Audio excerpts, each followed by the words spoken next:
A huge metropolis, a booming economy, and vast quantities of garbage churned out every day. That's the dilemma facing Indonesia's capital, Jakarta.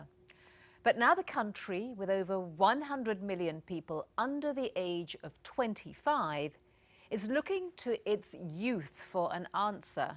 Can they shape a greener society? The problem: an environmental nightmare.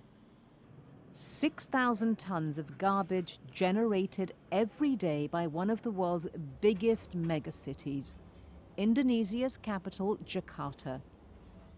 And no effective system to dispose of it all. The waste gathers in the rivers, chokes waterways, then floats into the sea where it kills nearby coral reefs, threatens fisheries, and damages the economy. The water situation in Jakarta is really sad. 19-year-old Claudia Van Nasution, also known as Odi, is a journalism student at the University of Indonesia and an environmental activist. Just one young person of thousands working to make the environment a priority in Indonesia. We have to work on changing our mindset. If teenagers get to know the issues, then we can keep the commitment to the environment going in the future. And there's an enormous youth population here to appeal to. More than 100 million Indonesians are under the age of 25. But how to reach them? Odi believes the key to bringing about change is by using the tools of their own generation, social media. Indonesians are rated among the most active users of Twitter and Facebook in the world, and blogging is exploding here. Odi herself blogs in the country's largest online news portal, detik.com. Odi also spreads her message through the mainstream media, co-hosting a weekly television program, Bumi Ku Satu, My Earth is One, which is broadcast nationally. This week's episode features both the last remaining protected wetlands in the capital and the environmental conditions at a squatter settlement. But Odi knows that inspiration comes not only from the newest technologies, but from traditions and from old-fashioned hard work. And so she features in her media reports this man, native Jakartan, Babe Eden, an expert in martial arts and an eco-warrior.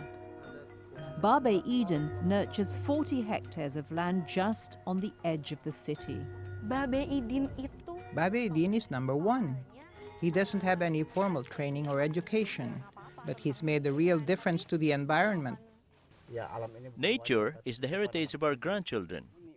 Odi's videos show how Babe Eden's urban forest is unique, an oasis for different traditional plants like bamboo that help filter toxins from the water while forming natural barriers against flooding.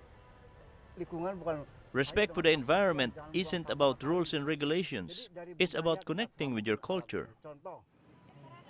It's also a question, experts say, of making Indonesia's youth aware of all they have at stake.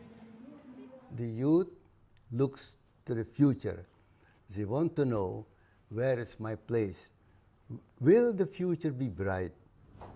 Professor Emil Salim served as the country's Minister of the Environment and now advises Indonesia's president on these issues.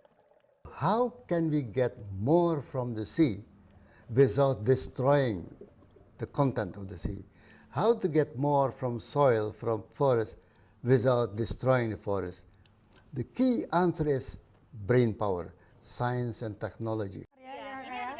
And Odi and many other young Indonesians are providing that brain power through their work in media and through a project called Teens Go Green. Sparked by the United Nations 1992 Earth Summit, Teens Go Green draws students from 80 different schools across Indonesia. Its mission, to hone their knowledge and love of the environment through field trips and study programs.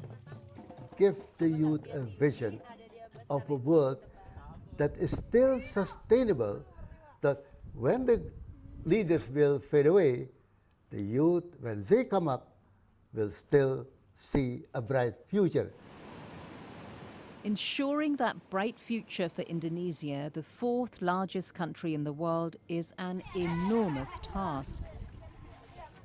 But young people like Odi have made a bold start, and they believe the tide can be turned.